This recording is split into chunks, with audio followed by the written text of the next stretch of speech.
Hey there, thanks for tuning into Duckbricks. I'm Chris. And I'm Rob, and you're watching our latest LEGO Masters Build breakdown. But before we start, let's dive into a recap of what we built this week on LEGO Masters Season 4. In 2011, LEGO unveiled Alien Conquest, where the forces of Hypaxis 8 invaded LEGO City in search for brain power and resources. But now, over 10 years later, Hypaxis returns in Alien Conquest 2, Electric Boogaloo, Farmers vs. Aliens. South of LEGO City are the vast pastures and farmlands, home to industrial farmers and workers. But while they may be simple folk, do not underestimate them, for if threatened, these farmers will fight back. Soaring in from outer space, the newly upgraded Hypaxis 9 blasts in with his massive UFO, sending a powerful electric tractor beam into the ground, sucking up anything in its path, humans, animals, and even buildings. But the farmers are fighting back. Inspired by the heroes of Sentai Mountain, they figured out the best way to combat a tractor beam with tractors. Converting their tractors and buggies into armored battle machines, these farmers have hijacked alien technology to form mini lasers of their own to fight back. Now you can take the fight to the aliens, load the laser cannons, arm the robotic fighting suits, and watch out for the tractor beam as you save your companions and your home. Alright, so that was episode 4 of season 4. What did we make? We made Alien Conquest 2, Electric Boogaloo. Oh boy, so this was... I think this was a bit of a tough one for us to finish on time for sure. Yeah. But it was overall a really fun build. I mean, I'm happy with what we were able to do. Pretty proud of the UFO, but everything else other than the UFOs, I don't know. I think that the UFO, the mechanism, I think some of the colors are pretty interesting, like the blue of the laser. I don't know, I think the blue popped a lot. Yeah. But as you said, lack of polish. Yeah. Well, anyways, there's a lot for us to talk about in this build breakdown, so I'm just going to kind of outline some of the key points that we probably should go through. You could probably start off by just running us through what the challenge was, what we had to build, kind of the requirements. We have a lot to talk about with like the mechanism of the function, the inspiration behind the build, and finally how it all came together. So if you want to recap what the challenge was this week, we can go from there. Challenge was super interesting. I think probably one of the most interesting challenges, probably the most abstract challenge we've had this season so far. Oh, yeah. One of the most interesting in LEGO Master history, maybe. But basically it's we have to fight and get a sound and then build something that somehow represents that sound. Which is interesting because, sounds are obviously something you can't see. It's something you hear. So what does that really mean in LEGO form? Can you make our sound? All right, there you go. That was the sound. Yeah, Hollywood should hire me for voice acting. Oh yeah, the new Matthew Wood right here. But anyways, so we heard our sound, and I think personally we were quite happy when we heard the sound because obviously when you watch the episode and you go around the room, there are people who are like quite surprised by what sound they got. And I genuinely do not know, like if we were a little bit slower to grab the sound, because we all had to rush to get the sound. You can see in the episode, I was like ready to grab one because I wanted the zap sound. Because we wanted to do something spacey, something UFO. I have no idea what I would have done for many of the sounds in the room. Like if I had gotten Paul and Alita's, like the squeak, no clue what I would have like that's so abstract. And the same for like I think Emily Kelly got like a really interesting. So there were a lot there that I'm glad that ours was, I think, a little bit more straightforward in like clearly it was some sort of an energy blast, a shock wave. I think is the most obvious thing you think of when you hear the sound. And so that kind of made it easier for us to just jump right into things. Now I remember you had an alternate idea at first for what the build would be, right? It was the two. I think in the first couple minutes or so, we're obviously brainstorming, and I think the alternate idea was just like having two gigantic mechs, each shooting lasers at each other with a big like laser meeting explosion in the middle. And then they're like basically two people controlling the mechs on either side shooting lasers at each other.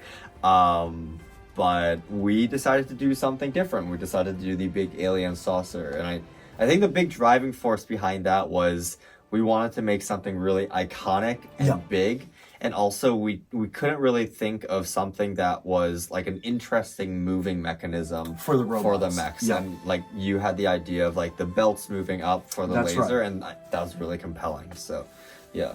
Yeah, I mean, that's kind of how we landed on the idea. If last week's was an homage to some of our favorite older LEGO themes like LEGO Bionicle last week, I would say this week was at least kind of very, very remotely kind of inspired by some of the original LEGO space themes that we grew up on. Stuff like, well, obviously LEGO Alien Conquest, but also a lot of other stuff. Like, we got a little bit of, I remember you really wanted to build mechs in there. We both love LEGO Exoforce, so we were like, okay, let's add in a little bit of some Exoforce flair with the mechs, and that was very much near the end of the build. We weren't sure if we'd have time. Yeah. But going back to the beginning, we had the idea of aliens versus farmers, because it's actually, I don't know if many people know about this, but one of the initial early drafts for LEGO Alien Conquest, which was a LEGO theme that came out in 2011, it was initially a LEGO designer had pitched aliens versus farmers, because aliens obviously always abduct cows, and they were like, oh, it'd be cool if farmers had their own like battle machines and fought back. And eventually that turned into actually like aliens versus the government, which was a completely separate idea for the theme. But I remember hearing the story and it was in a LEGO history book about how initially they were considering aliens versus farmers, and I feel like the very like base of that idea became sort of an inspiration for us going into this, but putting absolutely our own twist on it, our own spin, and kind of imagining the very simple prompt of aliens versus farmers. What can we do with that? And that was really how the idea was born. No, exactly. And, you know, I think really the centerpiece of the build was the alien spaceship. So Yeah. I think both of us were coming into this build wanting to build something as big as we possibly can. Yeah. And suspended in midair with the power function built into the structure that is Yeah. actually holding up this large thing. And we thought that, okay, like, we want to go big, we gotta go iconic. This is like an obvious way to do it. And so I think that was really what we were going from the get-go. But I think at the same time, perhaps this was too ambitious. I don't know. But like, I think that like a lot of this challenge was like, okay, balance the iconic ambition, but also we have to like make the polish and all the other secondary details. I think the biggest issue for us for this episode, especially out of all the episodes so far, was honestly time management. Now, I don't know if there was something that I would have deprioritized over one of the other things in the build, but I definitely feel that by the end of the build, we were really struggling to just cover the ground. So what we had is, as you can see in the episode, everybody was basically given a large base plate. It was like not just like a single base, it was like 4 big 32 by 32 base plates, something like that, or 64 by 64, like 4 of those, a huge platform. And by spending all of our time building a massive thing that hovered above the ground, I think what we failed to realize was that we actually have a lot of empty space on the ground because we spent all our time building something hovering, and it felt very conspicuous by, I think we were probably 6-7 hours in, and we had the little farmhouse, and we had the pillar and the alien spaceship, and then it was just flat green. Yeah. And that was a big problem. And there were other things that I think we wasted time on, which I'll get into with the mechanism. But I think the crux of it was we went for something big but elevated at the same time, which I think was a cool idea, but maybe not for a 10-hour challenge. I don't know. Yeah, I'm trying to figure out like why that happened. I guess a lot of the previous challenges, we first of all, like in episodes 1 through 3, there wasn't really well, I guess episode 3 we had the temple, but I guess building a nice looking background was never like a big, discrete, separate task in the first 3 episodes. Yeah. Because it just naturally came about, or we didn't have to build one. But I think for this one, it's like, okay, we build the iconic structures, but then now in the last minute, we're like, oh crap, there's like so much green space that we didn't really fill. Right. So, yeah. So I think looking back at the build, there's a couple things I feel like I would personally do differently, and it's not super. I mean, you can see it in the episode. You can see when it's turned on. The way that I had built the mechanism for having cows and farmers being sucked up into the UFO was we had our big laser shaft, and then the UFO was above it, and then there are 2 Technic belts like treads on both sides, and the way that I had it set up, which took me very long to actually get working, was the belts would spin at different rates. So on one side, you would have it spinning faster, and that was sucking up farmers, like minifigures. And on the other side, it was spinning slower because it was sucking up cows, because cows are heavier than people. Yeah. I don't think I needed to... I feel like that was almost over-engineered. I think we can agree that was over-engineered because I basically had to build double the amount of mechanism, and we only, again, the prompt was you must have at least one mechanism, so I didn't need to do it twice. I especially didn't need to further gear it such that one moved faster than the other. I think was a cool idea, but it's not something that's even very obvious. Like if you're looking at it from one angle, you don't even really notice they're going at different speeds. Yeah. So I feel like that probably wasn't a good use of time and resources, because I remember being very frustrated with, oh, I can't get the mechanism to work, or I can't get like this belt to move at a noticeably faster rate than the other. I need to change around the gearing. And at the end of the day, it didn't matter. Like, I don't think it mattered at all. So that easily, I think, wasted maybe 2 extra hours on my end. And then there was, I think, a little bit more wasted time with some other stuff, but yeah. Yeah, it's interesting because I'm trying to, like, what was the rationale for wanting to do 2? Was it literally just because we think it's cool? Because I feel like we don't usually do something like that unless there's a reason. I think the rationale was that it was a 360-degree build, because we were looking around the room and people were building builds that could be viewed nicely from all angles, even from the outset. And sure, I mean, some of them are obviously more front presenting than others, but I think the reason why we did that is because we were thinking we have a big circular UFO. We don't want there to be an obvious front side because we want our UFO to look good from all sides. Yeah. And thus, the rest of the build should also look good from every single angle. Yeah. Okay. Which I don't like. I think that if we sat down and really thought about it and said, can we save literally hours by just not doing this? And then we should have just not done it. Yeah. But that was a big time sink, I think.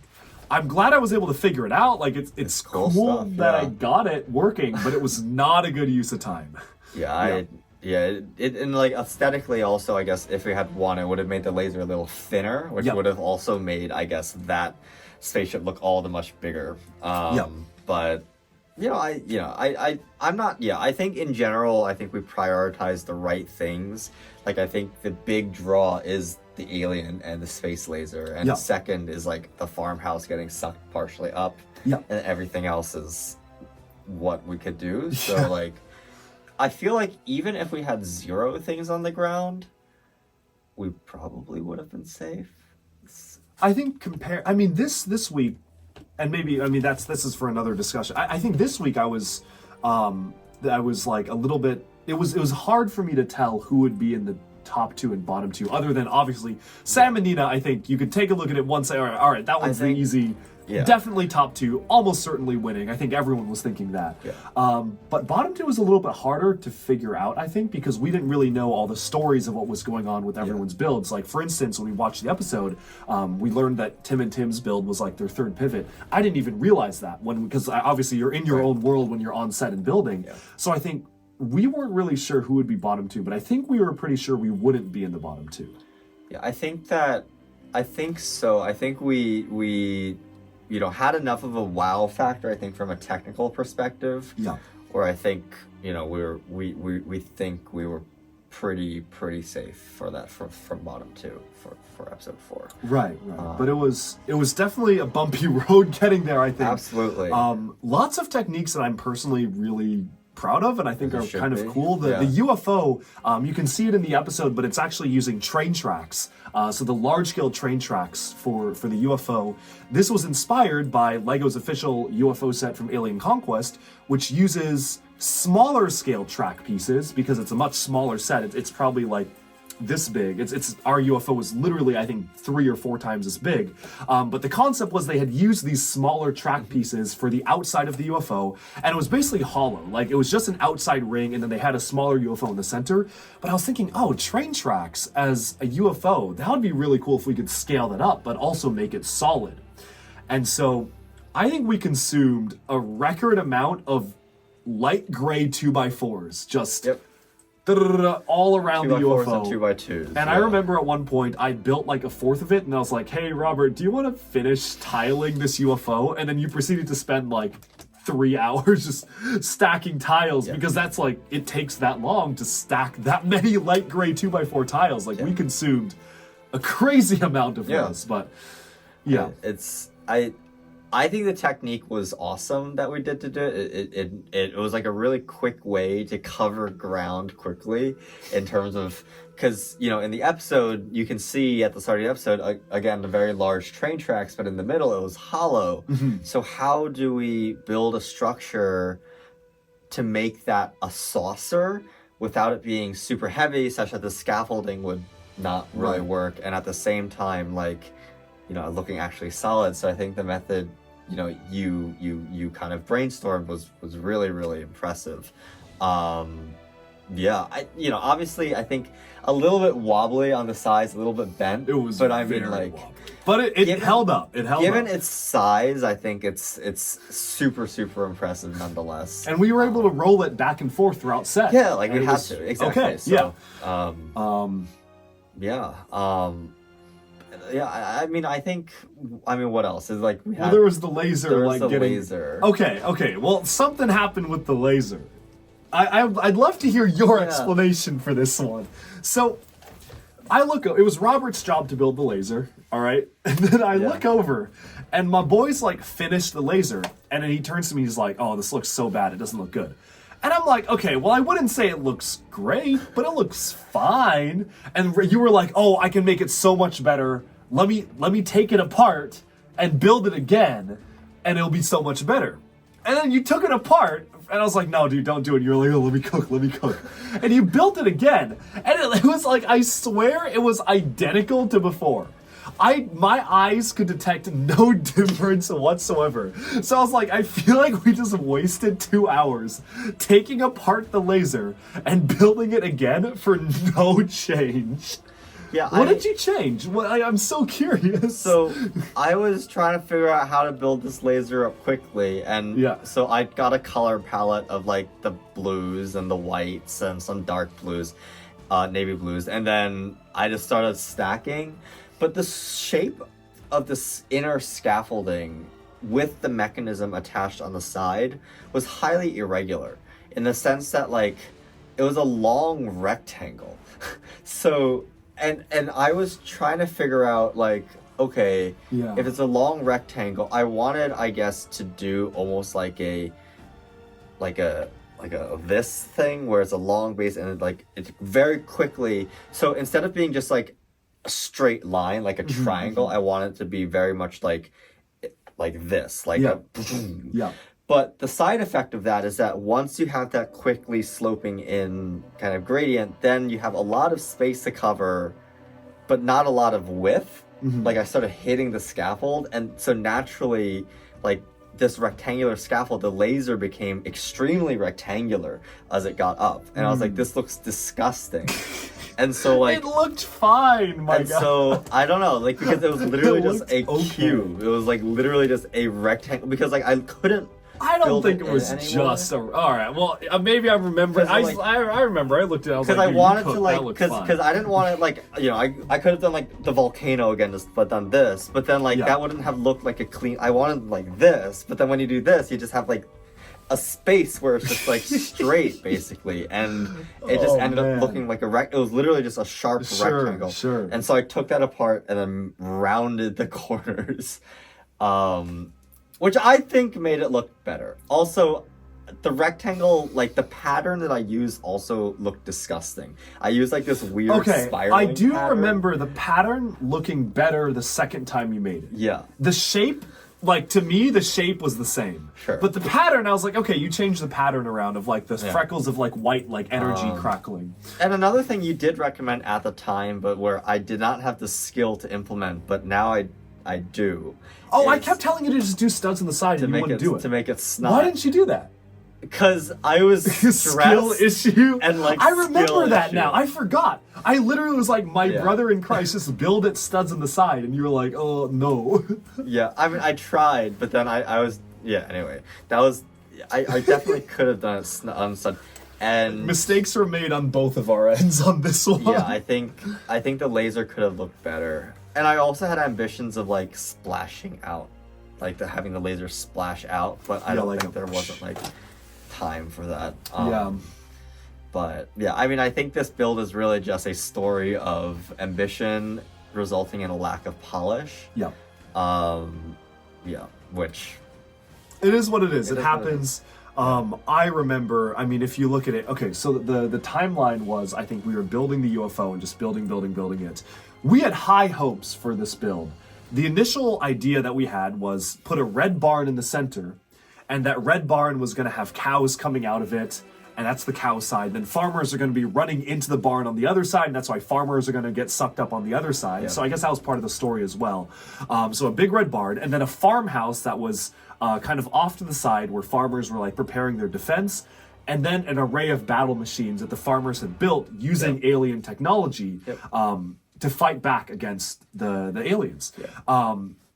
Eventually, and you also wanted a forest and a river. You had like high ambitions. I wanted like, I wanted like, as you said, the barn that gets obliterated by the laser basically with the side farmhouse. But then I also wanted like this look like a nice Midwestern like farm, like with the big rolling fields and hills, maybe a little grove or forest there, a little stream.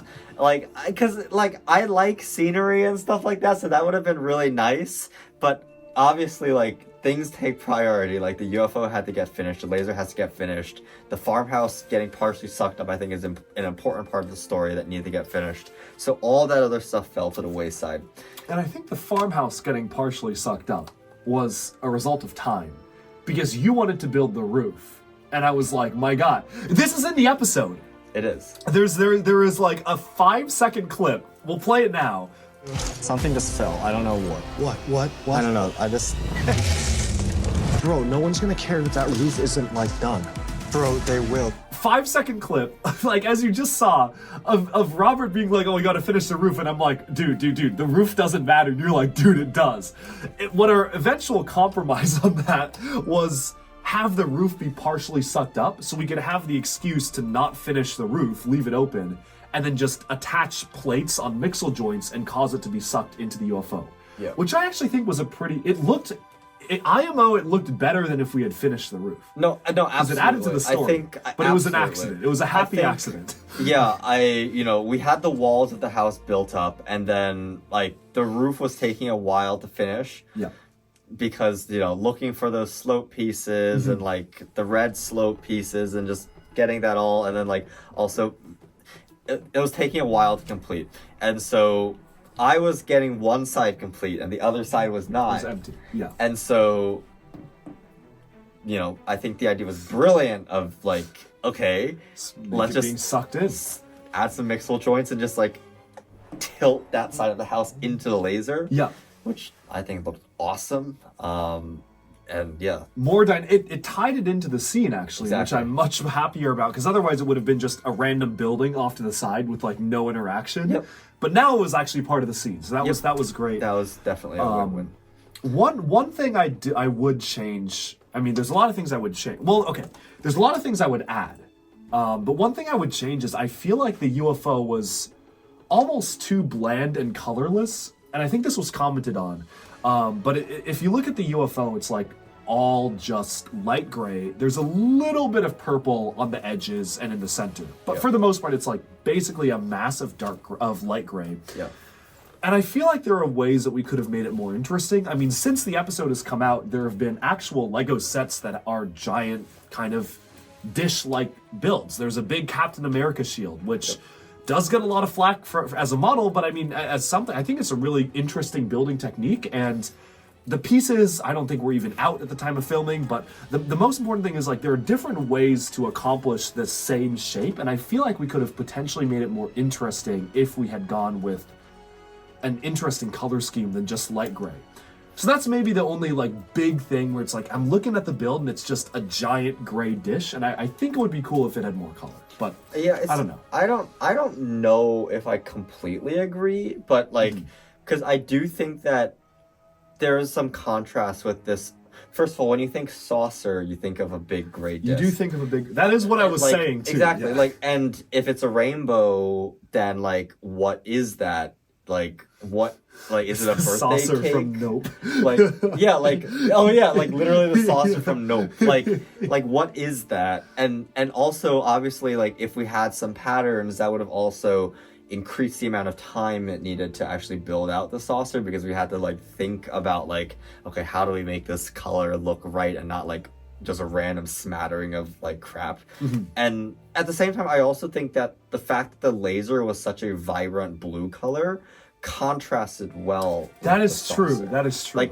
Like I see it on the No, the on the coloring- episode, yeah. and I was like, oh, that pops like Yeah. pretty well. When we were watching it just now, we were like, "Oh, like that color." You were like, "Oh yeah, the color looks really good, actually." Yeah. So I don't know if I fully agree with that, but I like maybe like some border stuff. I don't know what you have in mind, but something.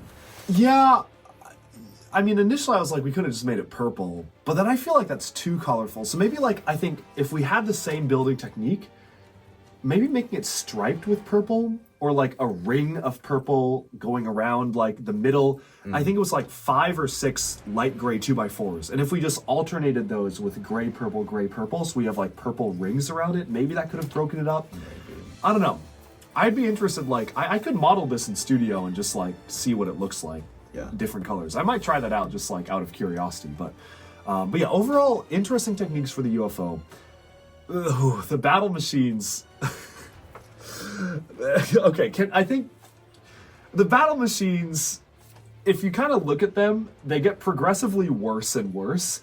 And that was because I started running out of time, because the idea was the farmers have converted their tractors into battle machines. Yeah.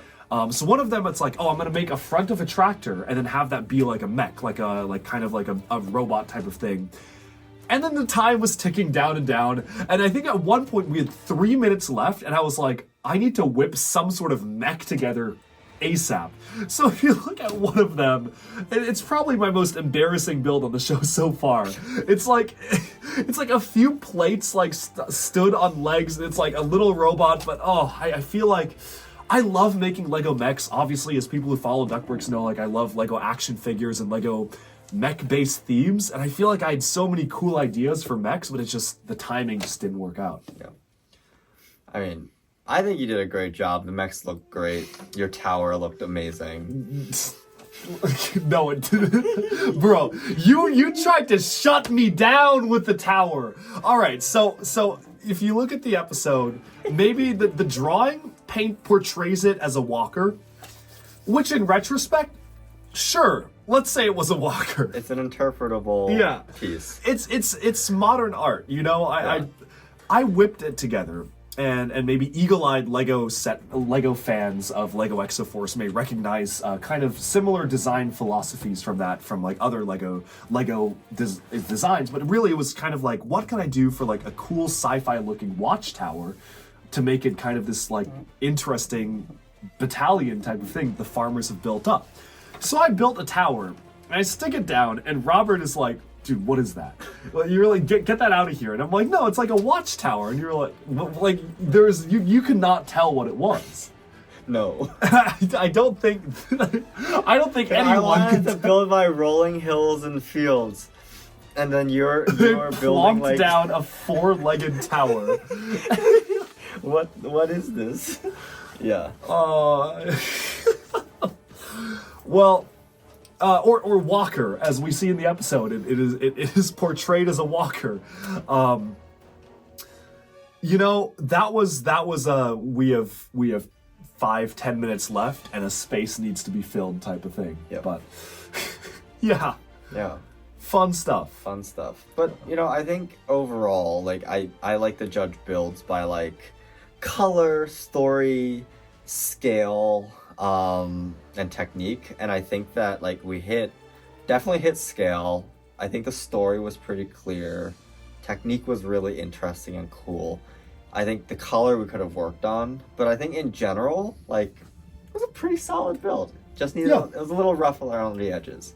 Yeah. I think, and I'm sure everyone who's been on LEGO Masters says this, but give us one more hour and we could have really cooked. Yeah. But I think everyone can say that about all their builds, but especially for this one, I think this was probably the most time constrained we were yet. Because last episode we were like, it was tight, but it was like, okay, we finished this like on time as we expected. Yep. Even with the cat one, like we were basically done on time. Like we were done with everything we wanted to do. The cat was just that we were building things in modules, and then it didn't come together until the last 2 Yeah, hours. but once it came or together, so. we like were done. I was right. adding stuff that wasn't needed. Yeah. And the boat, I think, was pretty much like finished. Yep. This is the only model so far that I'm like, I don't feel like this model was finished. Yeah. Like we were sticking down the pre-made Lego tree pieces rapidly in the last literally we would 10 usually seconds. build nice looking trees, but this one just like You can like just grab the trees, go, to just like fill up the green space. So, unfinished build, flawed but fun, I would say, this episode. This is a fun build, yeah, Yeah, super fun. a lot of fun to build. Fun to watch. I feel like fun to build is debatable considering It was the very repeatability repetitive. of the UFO, but Yeah. fun to look at. Yeah. Yeah, the final product, I mean, the UFO I think was Yeah. really cool. And that's something that I probably could recreate. I bet I have the pieces I need. Like, that's a pretty... You just need a lot of light gray plates. Right. and I mean, I have tiles, the railroad track, so just build a circle and build it in. So I might recreate that. I one of these days, I feel like it'd be cool to recreate, like as many builds as possible that we've done on the show. Do you like what Sam is doing with making miniatures? Yeah, but that's a skill issue for me. I don't know if I'm that good. Sam's on a different level. But yeah, I mean, honestly, I think probably that sums up what we have to say about this build. Do you have anything else that you wanted to add about it? I don't think so. Yeah. Fun to look at, lots of ambition, less polish. Yeah, I'm curious what people think in the comments about this build, because I always find it interesting reading people's reactions, and I've almost found that our own interpretations and reactions to our builds are different than what people are commenting. Like, for episode 2, we really didn't like our build, but a lot of people came out and said they really liked it. So, like, I'm curious, maybe, like, I don't know, like, I'm very curious what people think. But yeah, thank you all so much for watching this Brick Breakdown. Hope you enjoyed our look at Alien Conquest 2 Electric Boogaloo. And we did survive to yet another week. We did. So stay tuned next week to episode 5, where if you can see from the trailer, there's a little bit of teamwork going on. We'll have to wait and see what that's all about, but very, very exciting, and I can't wait to see. Yeah. And that sums up this week's LEGO Masters Build Breakdown. I hope you enjoyed our video. Be sure to like and subscribe for even more LEGO news, reviews, discussion, and analyses coming your way very soon. And of course, thank you all so much for watching us on LEGO Masters Season 4. I'll talk to you again soon. Bye for now.